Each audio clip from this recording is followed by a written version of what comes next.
Hello, everyone, and welcome to our live session today.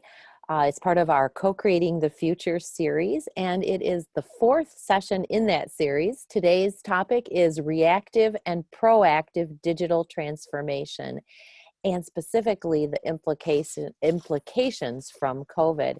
And we're delighted to have with us today to discuss this topic Associate Dean and Professor M.S. Krishnan, whom I'll introduce in a moment. I'm Melanie Weaver Barnett. I'm the Chief Executive Education Officer at the Ross School of Business, and I'm really delighted to be with you here today and to welcome you from all over the world to our webinar session today. I want to start with giving you just a couple of housekeeping details so you know how this all works. In case you haven't joined us before, many of you are joining us for every one of these sessions.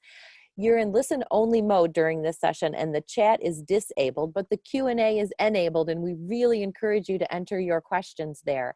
And for all of the participants, monitor those questions and upvote the ones that you are most interested in hearing the answers to, because typically we don't have time to answer all of the questions, but we will answer as many of the most popular ones as we can. If you have any technology issues, try reconnecting. Sometimes you may have to observe the session today without the video, but you will get a link to the complete video session later. We'll send that to you in an email within a few days after this. It's also posted on our website, so it's accessible to anyone at any time. At the Ross School of Business, we believe sincerely in the power of business to do great things in the world. And we know that those great things are driven mostly by the leaders and the people in those organizations. And that's why we do what we do. And it's why we're doing this particular series for you. We want to be part of your effort to get prepared for this new normal after the COVID crisis is waning and is over and we can move on. Things are not going to be the same. We all know that. We don't know exactly what they're going to be like, but the more we can be prepared for various scenarios and the more we can understand what's happening in the world, the better prepared we can all be to have that positive impact. We do our work all around the world at Ross and even within our executive education unit. These are some shots of us doing our leadership development and management development engagements, learning experiences with companies in many parts of the world. And we hope that you will stay in tune with us and join us for future sessions. Speaking of future sessions, we have a lot of online opportunities for you now and will continue to in the future. The next one of this series, the live Co-Creating the Future series, is Wednesday, August 5th at 11 o'clock a.m. Eastern Time, and it is entitled Riding the Wave of Consumer Behavior Change for Sustained Performance. And that is with Professor Yeshim Orhun, an Associate Professor of Marketing here at Ross. That will be a great session, and I hope you can all join us for that and invite others as well. We also have some upcoming online executive education programs. There's a brand new one that is a very engaging program. You complete it on your own, completely asynchronously. It's incredibly interactive. There's a simulation in it. It's called Maximizing Your Influence and Persuasion with Professor Maxim Sitch on August 10th through 28th. And then we have another program that's a bit longer, Practicing Positive Leadership. It's a global cohort with Professor Kim Cameron. That program includes live sessions with the professor as well as asynchronous and teamwork. You can find those programs on our website. It gives me great pleasure to introduce to you today Professor and Associate Dean M.S. Krishnan. He's also my boss, by the way, and so I'm especially happy to have him with us today. Professor and Associate Dean Krishnan has long worked in the field of organizational transformation, and particularly in the technology and digital-based aspects of that transformation. He focuses on the implications for strategy and business models, ecosystem innovation, corporate IT strategy, the business value of IT investments, etc. You can read what it says here about him. He's the co-author of a book with our famed late Professor C.K. Prahalad called The New Age of Innovation, Driving Co-Created Value with Global Networks. That book was published over 10 years ago. However, the publisher came back and asked Krishnan to re-up and do a new version of that because it was such a prescient book for what's happening to us today in the field of digitization and change. So I'm very pleased to introduce to you today Professor Krishnan, who's going to talk with us about the reactive and proactive approaches to digitization and what the COVID crisis has done to change our perspectives on that and to change perhaps even our capabilities with regard to digitization. So I'm going to turn it over to Krishnan now. He can share his screen and take over and start his presentation. We'll have 2 polls as well as time for questions at the end. Thank you, Melanie. Good morning to all of you. Before I share my screen, just wanted to first good morning and in fact good evening, depending upon which part of the world you are. And I can see that many of you are registered from India and some other countries in Asia too. So first of all, thank you very much, Melanie, for this opportunity, and thank you all for we are all busy today and to join us, for this conversation. And I hope all of you are doing well. I think this is a very, very difficult time that we are all going through, and I wish you all well and safety. And please do take care. And that's the most important priority number 1 for all of us. And then wish you all the best in that. Now, while we are going through a pandemic, and it is difficult as an educational institution, it is a challenge, and we are meeting that. And our dean is doing the best. Our president is doing his best in terms of reorganizing to deliver the best possible educational experience, in alignment with our mission. And I'm sure every organization that you are associated with, they are striving to do that. And this is not something we expected. We are not used to it, and every day is a new challenge, and what I call as the unknown uncertainties, right? I mean, we don't know where the virus will go, and we just have to, adapt to this. And so, however, when Melanie asked me, and Melanie and Joni were asking me if I would be able to, spend some time in this webinar, I thought, something that's very close to my research interest, my curiosity is about the role of technology in business. So that's what I'm going to be sharing with you today. Some thoughts around, what I'm seeing here, and I want this to be interactive, and then also I look forward to learning from you. So the reactive and proactive digital transformation. The reason I gave this title was because as we observe how companies are responding and how businesses are kind of adapting to this change that we are faced with, I see some differences. So I just wanted to kind of reflect on that. Google search and digital transformation is not at all any new term for anybody now. I mean, probably 10 years back it was. In fact, you see that trend in terms of how many times it's been searched and how it's kind of peaking. And it's got these ups and downs, as you can see how it comes down. And having been associated with Ross Business School and teaching around technology and business innovation, technology strategy in companies and businesses, I've seen this gyration, ups and downs for the last 24 years that I've been here. We've gone through phases where early 2000s where so much of hype, or people thought it was hype, and the back of the envelope calculation, you could raise, millions of dollars with just a small business plan. It's kind of on 4 slides. And that was called the e-commerce boom. And believe it or not, at business school, we used to teach an elective class on e-commerce. That is the most popular class.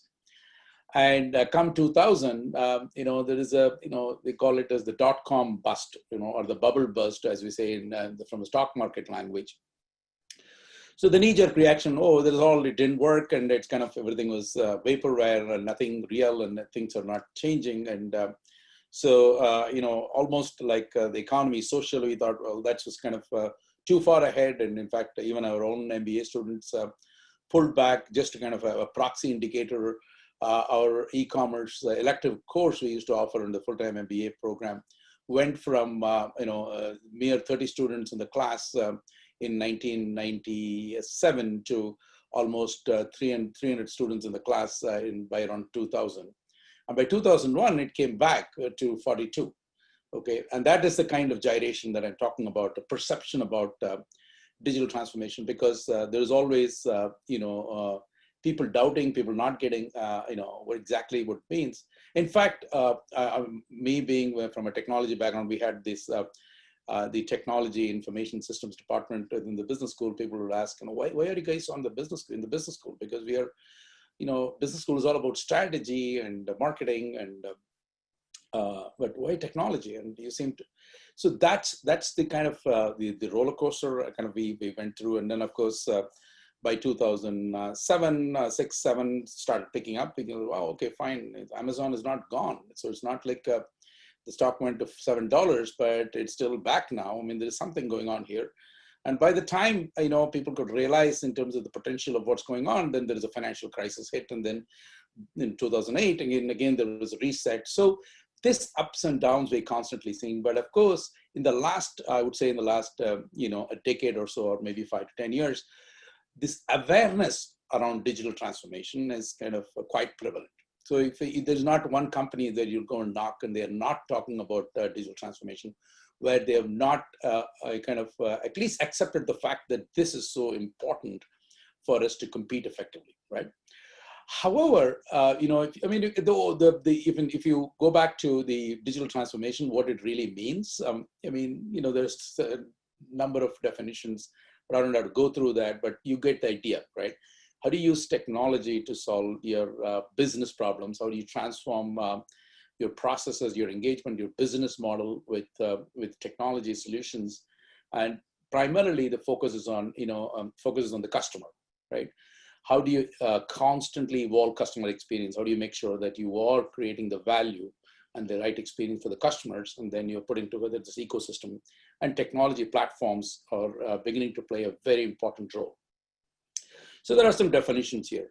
But what is more interesting is still, while the awareness of about digital transformation is certainly grown significantly over the last many years, but you can see in the popular press that success around how companies effectively use technology, or how they're able to survive digital disruption in their industry, in their business, and that is kind of mixed. In fact, you continue to see these billion-dollar companies, which are kind of touted as the king of the industry and things like that, and they just kind of crumble, right? And this is not just these are a little bit of older examples, but my point is this keeps I can keep adding names to this, and these are recent examples that you see with the Brook Brothers or Hertz, or we can just add. I mean, you just have to be aware of what's going on, and you keep your eyes and ears open. You read the right press, and you just keep adding to this list. I think this is very interesting because now there is awareness is built, right? People are talking and the buzzword is there, and then, but still, in terms of how it is being accepted and how it's being executed, how companies are able to change, for this, in response to what digitization and technology is doing in industries, that varies. And that's exactly to some extent the results of, not all of them, I think a lot of them we can explain in terms of what's happening. Here's where I want to actually ask this, do this poll in terms of, I want to ask you, in your opinion, right? And I'm sure with your background, you've seen, many cases, you've got experience. So which one of the following you think is the most likely impediment? So there is for a successful digital transformation. So we know that, the digital transformation stories are mixed, right? We can give examples of companies that thrived in this transformation. And we know also, as I just showed you, some examples of companies are not able to, kind of even survive. So according to, in your opinion, if I ask you to pick one of these, right, the biggest impediment of what stops, or what slows down digital transformation in organizations, which one it will be? So I'll give you a couple of seconds to think and answer that. Yeah, it looks like results are coming in pretty Okay. quickly here, Krishnan. You can see those on your screen too, I think, right? I don't, I only see the question. Okay, yeah, I can share with you the results then. So let's give it another couple of seconds here. Okay. All right. So the most people, 47% responded with managerial mindset and culture. Okay. Next is organizational capacity to change with 42%. And then the other three have just a few responses each. Access to capital resources, 4%, access to talent, 5%, and technology, 2%. So the winners are managerial mindset and culture and organizational capacity to change. Thank you, everybody, for participating in the poll. Wonderful, wonderful. Thank you very much. In fact, that's exactly what I expected, and you can see there's 47 plus 42, almost 90% of the variance is explained in terms of those two. And if you're kind of, if you're you are part of Michigan family, and I'm sure you kind of touched, some experience with C.K. Prahalad, our famous professor. And he had this, a theory of dominant logic, okay? And he used to explain that why companies used to, they get stuck in this, not able to change. And of course, this theory was actually introduced by him and his co-author, Richard Bettis, both of them faculty at Michigan, way back in the 80s, and nothing to do with technology. It is actually in the context of diversification, why diversification works in some companies and not in others. And they explained it in a very simple framework, what they call as the dominant logic inside the organizations, or the managerial myopia, where managers actually become prisoners of their own assumptions, okay? Because they've been successful in the past, they assume that that's the recipe for success, and that actually gets drilled into their mind, which then actually reinforces the behavior. And this is what we call the dominant logic. And in fact, I'm not surprised all of you got it right. And in fact, if you look at managerial mindset and social culture, is the biggest impediment. And that's because a lot of times it is the top management who don't see the depth of this change. And that's what leads to the mixed results that we see. Now, this is one definition of McKinsey quarterly, and the hardest part is a cultural piece. So we can say that McKinsey got it right, or you guys got it right before McKinsey showed you the McKinsey code. So this is like we expected this, right? I think, why am I making this point? Because I believe that what we are going through, and in fact, I'm going to make a case that there is a silver lining here. And I'd never say this is a blessing in disguise, because we don't want a pandemic like this anytime, anywhere, to any country, any planet, okay? But at the same time, now that we are here, as I reflect upon what's going on, I see that the COVID virus is actually it's a big shock. It's a big shock to the business ecosystem, because what it has done is overnight, it has actually kind of forced a shift from physical to the digital world. And this change, I think, is very fundamental. I believe it is profound. We can, agree on to a different degree on that, depending upon where we are. But I do see that this change is profound in the following way, because I think that this is challenging the fundamental assumptions behind our business models, what we assume in terms of what is our process of customer engagement, what is the value we create for customers, and what is it that they value, right?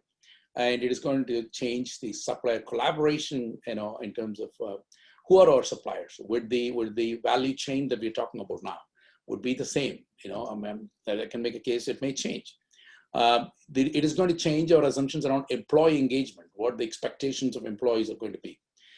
And of course, it is also going to challenge the hierarchical decision making and the organizational structure. I'm saying this because here's the way I think about this. If this pandemic had actually kind of lingered around for, say, 3 weeks, 4 weeks in March and April, by middle of April or something like that, suppose say it is over and the cases went down, and we came back, and that would have been different. What I now observe is that this has been going on now for 4 months. And looks like, unfortunately, this is going to linger on and then probably for a few more months, and some people say it's a year. So my point here is this is going to fundamentally change the behavior, assumptions, right, and the wants because of all of the customers and every person, every stakeholder in business. My point is because of this length of the duration, what is happening is we are actually seeing inducing a behavior, and we are experiencing.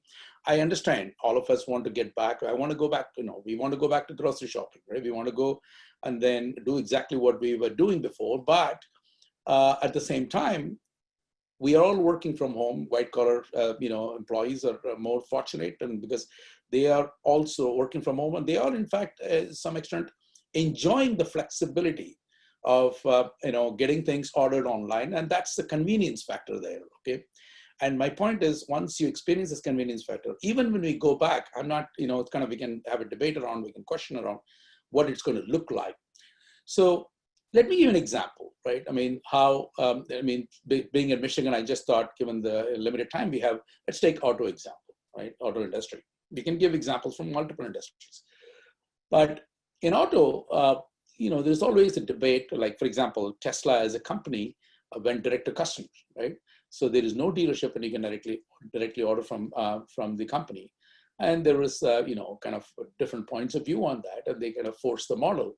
In traditional auto companies challenge the assumption, not only from the legal standpoint, that is something ongoing, but also whether the customers would really want to feel the car, kick the tires, and that's how this customer experience work. That's how they've been buying cars.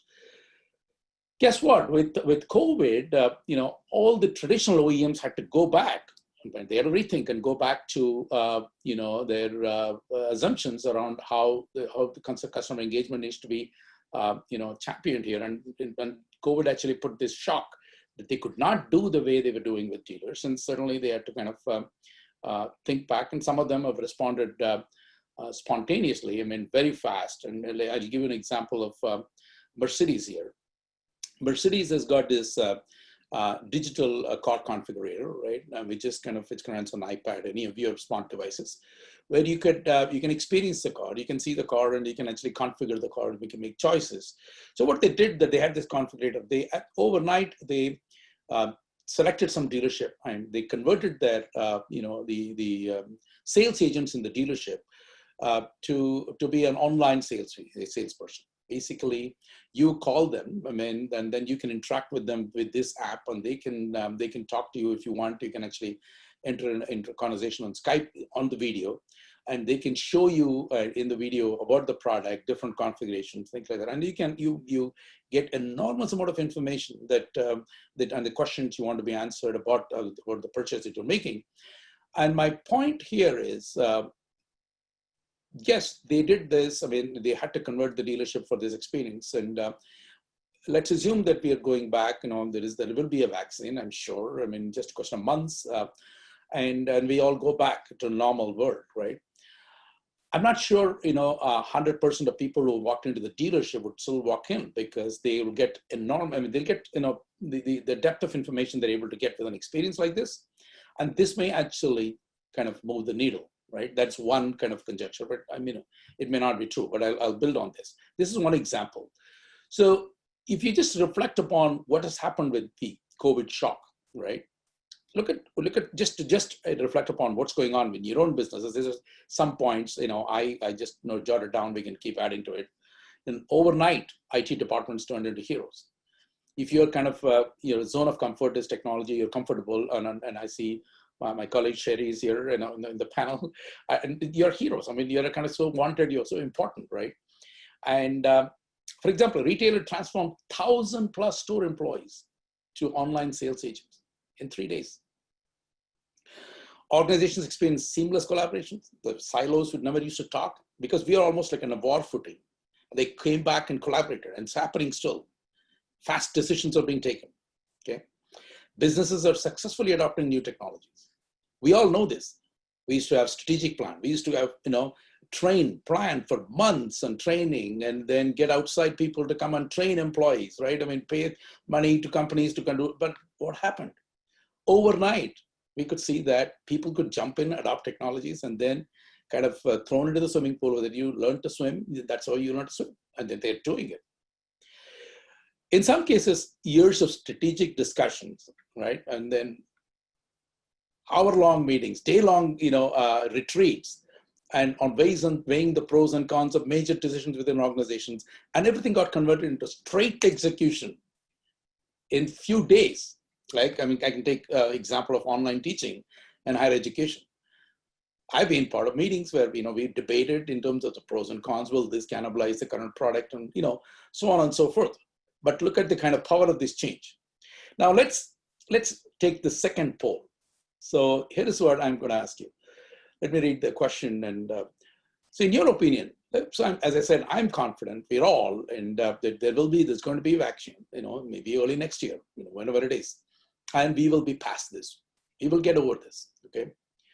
Now, once that happens, what percentage of the nature of our work and business models do you think will remain the same as pre-COVID? I hope the question is clear. I'm asking, after COVID is over, post-COVID, how many of us believe that what percentage, just a pick a percentage, that we will go back to the normal that we used to be, say, December 2019, okay? Do you believe only 10% will be the same normal? Or do you believe 100%? We're just going back. I mean, and I know all of you are waiting. A lot of us are, we are urging to get back to work, and we want to be in the same meeting rooms. And I understand that, right? I do get that. But the question here is, in terms of our business models, or how the ecosystem, how the customer expectations, how many of us think it'll be 10%? Let's see what the poll says. All right, great. The poll is up and people are responding. We've given them 50 seconds so far. We'll give them 10 or 12 more, and then I'll share the results. I don't want to speak and influence your responses, but. All right, I'm going to share the results here. So I think that enables everyone to see. Most people are in that middle, hedging their bets and saying about 50%. And as you can see, the results for 25 to 30 and 75 to 80, the next two on either side of the middle, have a significant number of people voting that way. No one thinks it's going back 100%. I think we're all pretty clear about that. And a few people think that, the answer is more close to 10%. So that's interesting. I'm glad we get this distribution here. In fact, I would be in that middle ground, because it's not like completely everything is going to change. But at the same time, I think this is going to be a new normal. And I would actually, in fact, I will make a case that to some extent, this change that we are through COVID is going to be as deep as or kind of close to in terms of what we saw with the internet. It's interestingly, in the early 2000s. Let me see the let me make the argument and why I see the analogy here. In the early 2000s, and then fast forwarding from there, the change that we saw was in the technology field. We saw the rapid evolution of technology, right? In terms of the capabilities of technology, we had fast computing, high-speed networks, and then that led to, capability to process information. Hence, the artificial intelligence and machine learning. All these things became, more relevant, popular. It's kind of more contextual, insightful, because we're able to run it, and get the insights that are useful for machine. So it's all technology. The reason I compare this here is because I think this is a social change shock. Because there is always an inertia within an organization, kind of ability to kind of absorb technology and change.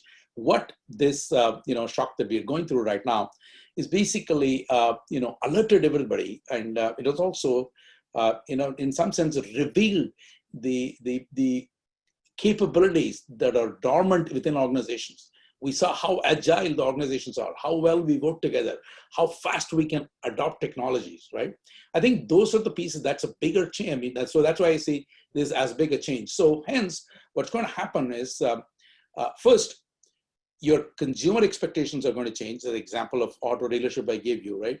So the customers are going to make choices now. Well, yes, I want to go to dealership now, but not always. I'm going to get all this information. Then I'm going to kind of narrow down. Maybe I'll walk in or I'll just order online. I guess I want to go back to Michigan and take the classes. I look forward to meeting my friends. But, at the same time, I'm going to question, do I need to take all 5 classes full time? Can I get, is there a flexibility to take a couple of classes online and then I can, budget my time for something else that gives me flexibility? These questions are going to come in people's mind. So we're going to go to a new normal. We have to accept it. And then my point is, some organizations are certainly going to see this and they're going to use this agility to move fast forward. And just the simple dynamics of markets is going to demand that everybody recognizes this. What I see, what I kind of call here is reactive and proactive transformation. I see some companies take this view and some organizations kind of look at it as a reactive. Okay, fine, we are in a crisis. We've got to do something, let's come back quick, kind of let's somehow make it work. And can we connect with customers? Can we do sales? How are we doing?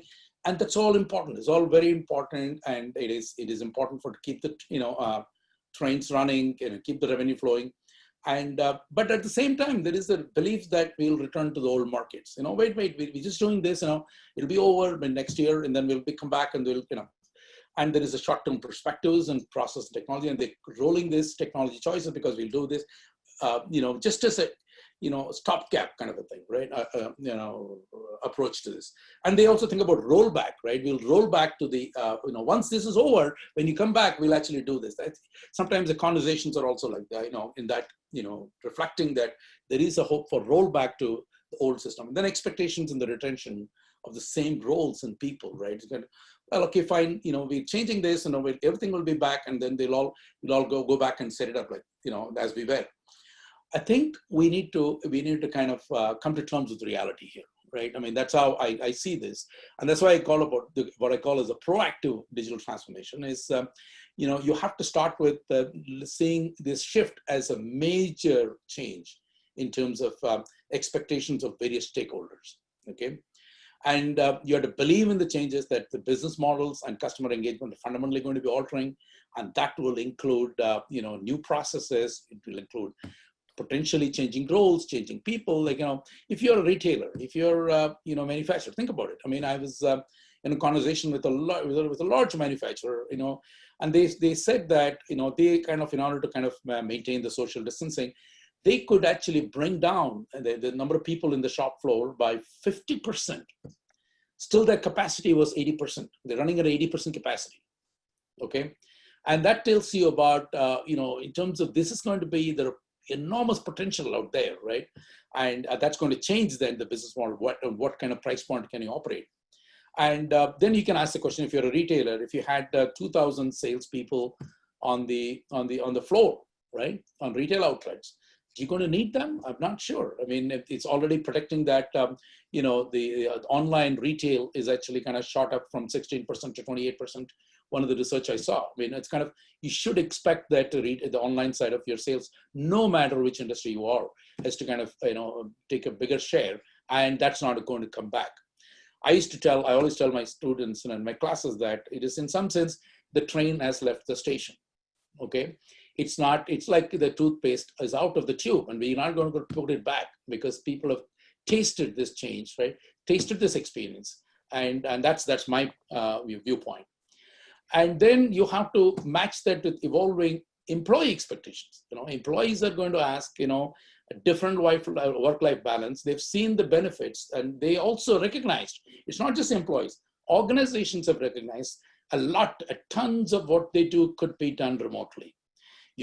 People will start questioning the travels that we used to make, right? I mean, did I really need to travel 19 hours to attend that board meeting or that particular marketing retreat? And so these questions will be asked, that'll be the expectations of employees. And it is important for every organization to look at this carefully, because now there are companies going to move fast on this, and there is a market, right? So employees will start looking at this flexibility as a kind of a thing that they would see in differentiating where they're going to work, right? And of course, constantly seek new technology solutions. And then you now understood the importance of technology. And then so companies are going to evolve. And that's what I call proactive in the sense you look at your radar or keep it on and then constantly get these inputs about what is the new emerging technology, what can I do, how does it affect my business. That process has to be built in. Hey, So, Krishnan, there are yes, a couple of questions sure. specifically related to what you were talking about. I thought I might pop in and have you address those. So, first one is you mentioned a large touch and feel purchase like a car, but what about smaller purchases such as shoes, pants, where trying on for size is necessary? How are these areas being transformed?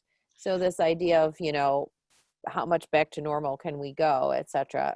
What would you say about those more smaller, less complex purchases, perhaps? I think even there, I mean, imagination is the limit. I can give you examples of companies where even shoes, for example, where there are retail outlets which actually digitally scan your foot. Okay, I think shoe is a very good question because all of us, the shoe companies only offer 5 to 6 sizes, right? And then, but if you look around your dinner table or you go to a party, and then people's feet are not the same, right? And I can tell you they are not just 6 or 7, and they're more than that. And somehow we adjust to that, right? I mean, the interesting piece is if just ask this question around. Do you have any challenges fitting into shoe size? And somebody tells you, no, I have no problem. It's only exactly size 8. I know that. Change the brand of the shoe, right? And this is like, so the trends here are like, for example, there are retail outlets which digitally scan your foot, okay? And then they map and they customize the shoes for you. And nowadays, for example, Nike even puts your message that you want, your personal message on the shoe. They actually print that as well. And my point is these kinds of experiments will become more common, right? I mean, if you look at shoes, they would actually give you example. I mean, there are not as many prevalent right now, but certainly it'll go that direction, right? When we see 3D printed shoes, as look at the focus and the kind of attention that is given to 3D printing.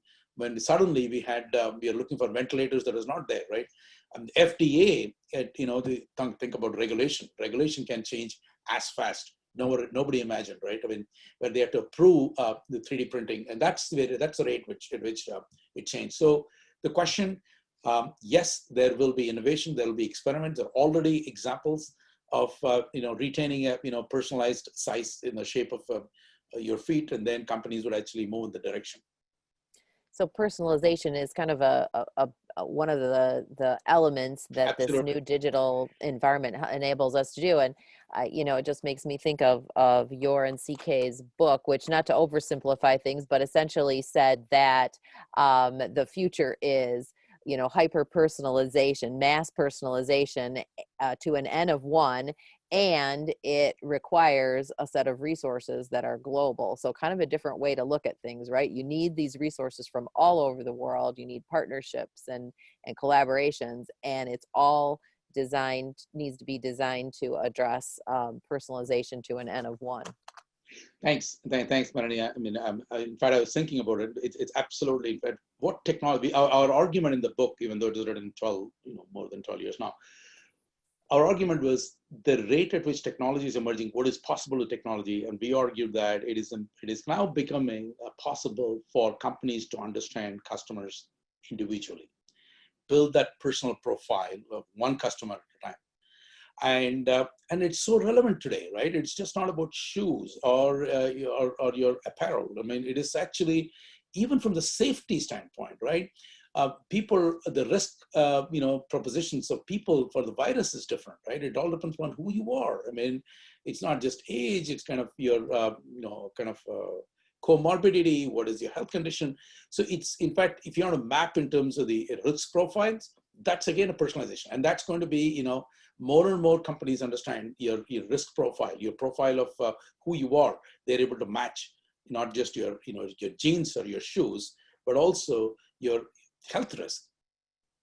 And it's technology that is going to kind of make this possible. Yep. Okay.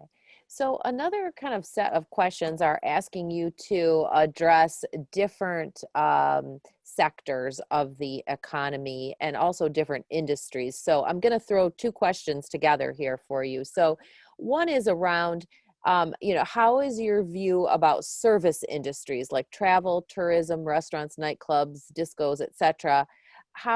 What is your view on how that will come back to life with digital transformation? And in particular, what will we do with a large population of laborers? So those are all very experiential kinds of industries. And what would you say about those? And then um, Diren is mentioning that we're talking mostly here so far about these more organized industries and markets. But in most developing countries, the unorganized sector is the largest contributor in terms of GDP, consumer consumption, et cetera. Mhm.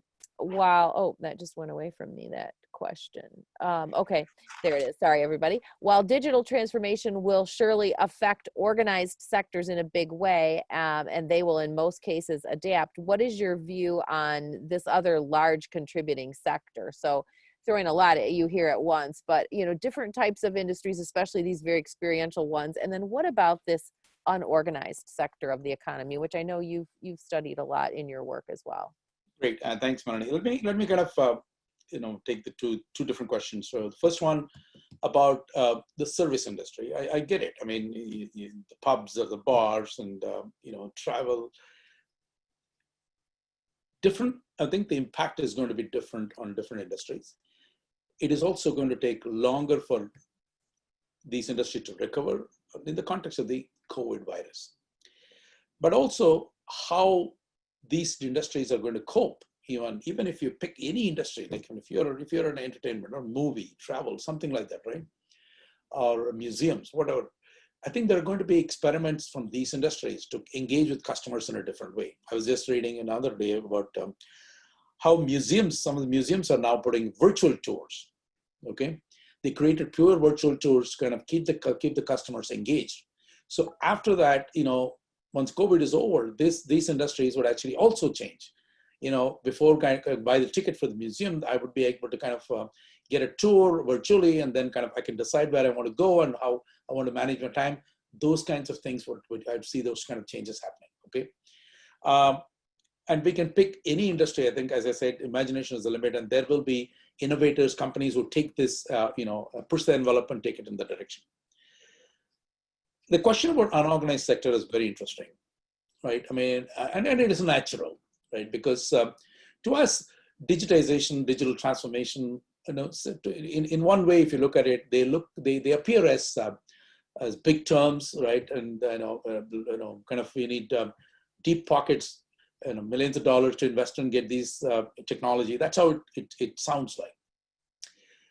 But that's not the case. That was true almost 15, 20 years back.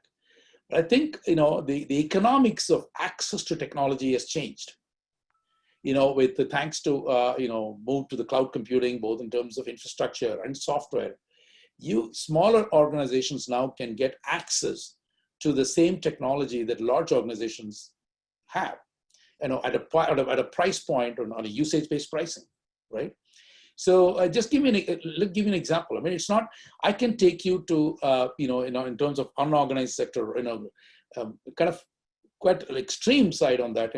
I recall this conversation almost 15 years back or 10, 12 years back, when I was actually in Chennai, during a sabbatical, and was working on some, working with some companies there. I happened to. We are fond of this tender coconut water, okay. And there is this lady who's sitting there, and she's the coconut that she sells are very sweet, and we always go there. Then every year we'll go to Chennai, and then we'll spend some time there. Then once I saw, she's got a mobile phone, okay. And she explained to me, I talked to her, and she said, "Oh, this has made my life very, very easy. I mean, it's kind of really helped me a lot. Yes, it is expensive, but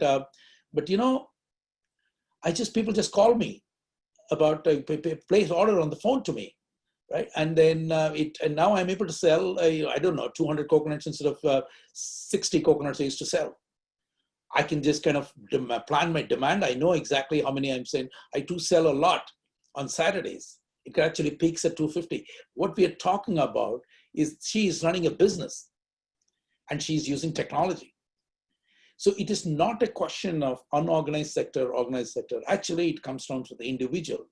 So my message would be like, how do we kind of build that passion for being curious about technology? And how can I use it? What is relevant to me? So I can see, it's not just, we cannot just bucket them as unorganized sectors. It is actually the curiosity of the entrepreneur, right? Who he or she is running, and then, that's what's going to make the difference. All right, thank you. We have some other really compelling questions here, but I want to let you get back to the rest of your presentation. Just make sure you leave time for a couple more questions, okay? Sure. No, I just want to kind of, end by giving some guiding principles. I can keep adding to it. I just thought, I'll jot this down. How do we kind of drive this proactive digital transformation within the organization, right?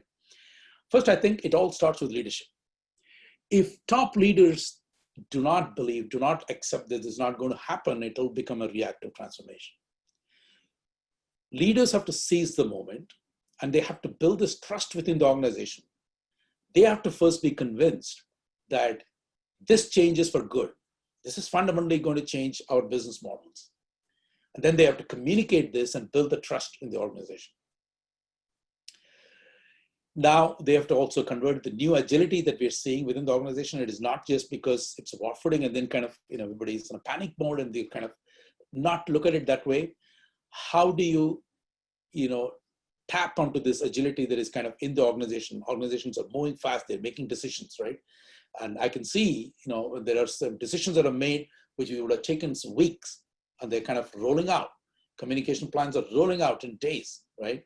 And yes, to one extent, it is not, we can say that, well, people are really, working 15 hours, 20 hours sometimes, and then that's not sustainable. I get that point, but it's just not the time. It is also the inertia that has been broken. It's in the organization, the belief that has been built.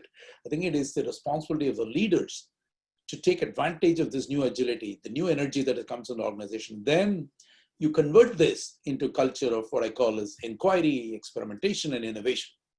So constantly, now what are you doing? You're actually kind of, I don't want to use any data science or any big terms here, but what's going on? We are constantly looking for weak signals. We're looking for signals in terms of what's going on with the virus. And we want to see how that actually affects the decisions I'm making, right? And this is competing with agility as a capability, right? And then how do you make this, it's a new normal inside the organization. And that's the step towards, proactive digital transformation. And organizations and their leaders have to revisit the assumptions, right? I mean, you got to kind of build that humility to go back to your business models and then revisit, each of the assumptions that you have about your customer engagement, or how do you kind of collaborate with suppliers.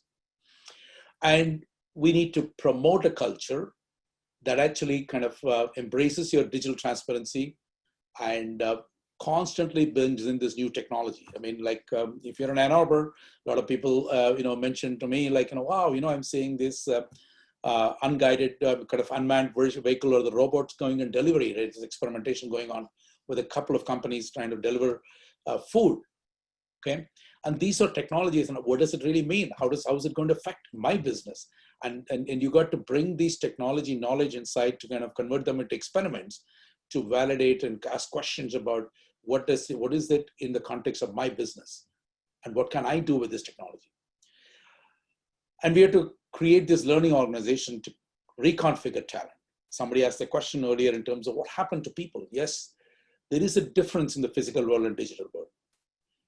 Digital world is scalable, physical world is not. Digital world gives you flexibility. Physical world puts some constraints. Digital world becomes space independent. Physical world doesn't have that constraint. I mean, in fact, it's dependent on the phase. Or kind of, it all depends on constraint to where you are. When this is the change, now we have to be kind of humble to recognize that this is going to change the roles of people. There will be jobs that will be transformed forever. Like the example I gave, retail outlets may not need 2,000 people in their shops. So you need to ask, how do you reconfigure this talent? How do you empower this evidence-based decision across organizations? Okay. And of course, finally, you also need to empathize. That's going to be very, very important because it's not an easy change. It is easy for us to explain and talk, but to go through as an organization, that's where the leaders are responsible for executing this with empathy, right? And you have to help them. You have to prepare the individual employees and the organization for this digital change. I'll stop there. All right, great. Thank you for like some very practical guidelines to think about and even to build on, right? Like there are what, 6 guideline areas here, and I think it would behoove all of us to take the time to say, okay, what does this mean for me and my organization? Um, so let me just throw a couple more questions out at you, Krishnan. So Praveen is saying, and you and I chatted about this a little bit the other day. So post COVID-19, the concept of dark factory, which essentially means running a fully automated factory with minimal or no humans on site, needs to become a reality to ensure the better preparedness in future, but it will create a jobless world. So the question is, how do we strike a good balance between the dark factory concept and a prospering job market? If you can answer that question, you'd be a top speaker at Davos, but. Thanks for the question, Praveen. And I can see you smiling with the question there.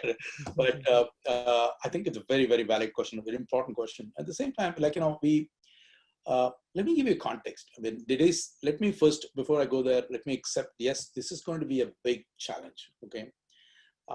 And we need to find new opportunities. We need to train new people. There is one argument that there will be a lot more opportunities in entertainment, relaxation, vacation, those kind of stuff that is there, right? But at the same time, I was in, I was in a conversation with the same question. In fact, I was on the other side of the table, Praveen. I was asking this question to CEO. I'll kind of leave the name out here because I don't have the permission. But this company is so well known for digital transformation. Okay, I asked this question. I mean, they are so popular, case studies written on them. And his response was, yes, even we thought that, but in some sense, we did this entire transformation digitally, and the number of people we need on customer engagement and physical engagement with customers has gone down. But we had to hire a lot of people with different other skills, right? Whether it is data sciences, there is experimentation, kind of building prototypes, and then supporting those teams, right? And he said, in the net, I only kind of reduced by 10%, 8 to 10%. And even that, my employees who actually retrained them, I mean, kind of were ready for the next job, were accepted this challenge, and it worked out. So to your point, I'm not saying it's all going to work out at the economy level, but there are going to be opportunities, okay? In fact, so individual, this is now a collective responsibility, right? There is a responsibility at different levels. And we have to take responsibility at individual level, whatever age group we are in, whatever education background we are in. Like, what am I going to do? You got to ask this question, how do I need to retool myself? I may not be somebody who's very, very kind of comfortable with technology, that's fine. But there are lots of other roles around this technology-based change, right? You need to kind of familiar with that, prepare yourself for that. And that's how I'd say. And of course, we are going to also take out some roles. And there will be other new industries that are coming in, which kind of will absorb some of these. But there is at some point in time, there will also be responsibilities of governments to kind of take care of some kind of a minimum income or something like that, so that people are all taken care of. And especially a pandemic like this, what it also did is it actually went back and hit a reset button for us, right? Way back in May, look at March, April. We're all looking at what is priority in life for us. So from that standpoint, there is a responsibility at the government level too. So this is going to be evolving. It is a tough question, but there is hope. Very good. If you could just take a minute too to address it, and this is really another question from Praveen as well, is to address it at the individual level. Praveen is pointing out, for example, that post-COVID-19 organizations worldwide will greatly value a triad of skills: functional skills, digital skills, and professional skills. And so what is your message, especially to us as individuals who may not, for individuals who may not be super savvy yet in the digitization world? What's your advice to people in terms of taking time to reflect on our digital talent base and leverage our downtime to build a pervasive digital skill reservoir, I guess at the individual and organizational level? Yeah. Thanks again. Thanks, Marnie. Thanks, Praveen, for another good question. In fact, there's some sentences in the book that actually keeps on. People come and ask, make much more impact. And I still remember when we wrote in 7th chapter, we had a sentence saying that there will be premium. There'll be a special premium for talent that understands both business and technology. Okay. So now going to your point, I mean, building on Praveen's question and I completely agree with Praveen, the way he said functional expertise, technology expertise, right? The 3 pieces he talked about. To building on from that to your question, I think here's my message. Now, if you have the fear for technology, get over it. I mean, don't be afraid. I mean, this is not magic, okay? I mean, let me tell you some facts. If you meet somebody who says that they are the expert in technology, they know everything about technology, they probably are lying. That's my perspective, that's my view. Because the rate of change that is happening in technology is huge. It's very difficult for somebody to keep up, right? For one person to know exactly everything that's happening, right? I mean, so because there are different pieces, right? And it's kind of, so how do you then, your question, Melanie, how do you cope with this, right? I think, well, I would say start one step at a time, right? Put a discipline for yourself to kind of invest in yourself, in yourself, right? Take about a couple of hours every week or 2 or 3 hours every week. This is a message I tell my students in the last class, right? About learn something and start reading these, technology related press, but not do, details of coding and, bits and bytes, no. Or the languages, coding language, nothing. How is it affecting? What is this technology about? Just ask a simple question. So what is this new technology? What does it do? And how is it relevant to the business? How can it change customer experience? And these are higher level questions. Start training your mind, and then you can do that only by exposing yourself, reading about these changes, what companies are doing, what kind of innovations are happening. Then surround yourself with people with, like-minded people with similar interests, okay? Join these groups, either in the social media or, just among friends, right? I always advise companies that I work with, get together, have a kind of, make it a practice once in a month, once in a week, get together, and then, everybody brings a couple of technology, business related articles, we talk about it, okay? And once you start doing this, what you will find over time is that you will start building this mental map. Oh, cloud computing, this is what's going on. In telecommunication network, this is what's going on. Okay, oh, this is how 5G, this is the advantage 5G is going to kind of bring in. Because at the end, not everybody can have equal amount of knowledge about both about the depth of the technology and the breadth of how it is relevant, right? So I would say that whether you're an MBA or, just kind of build this, and that is something, I mean, my message, if you're in your 20s and 30s, you got a career ahead of you where technology is going to, is to dominate. And so it is important for you to build this discipline. That'll be my message, Melanie. All right. Thank you very much. Thank you for such a thought-provoking discussion today, Krishnan. I'll just kind of finish here by saying, you talked in the beginning about the rapid change and how, there are things that ordinarily we as teams and organizations would have spent hours and hours in task forces and debating and, before we came to a conclusion and move forward, we were suddenly thrown into this environment where we had to do this. And I think we've all kind of surprised ourselves on how well we did it, right? There's this kind of self-organizing that happens. And when you're in a situation like that and you have some talented people and some good leadership, things actually can coalesce and come together quite effectively. And all of that experience that we've had in doing this and the additional time we're investing in sessions like this and others in learning and reflecting and learning is really helping build our capability to do this kind of thing in response to the next big challenge, the next chaos that we have to face, and also the smaller challenges that we are inevitably going to face too. So, just in the spirit of continuing for all of us, our own learning journeys, our own capability building, I think this session today was helpful. And we look forward to having some time with you in the future in some of our other learning opportunities. So take care, everyone. We'll sign off for now and hope to see you again soon.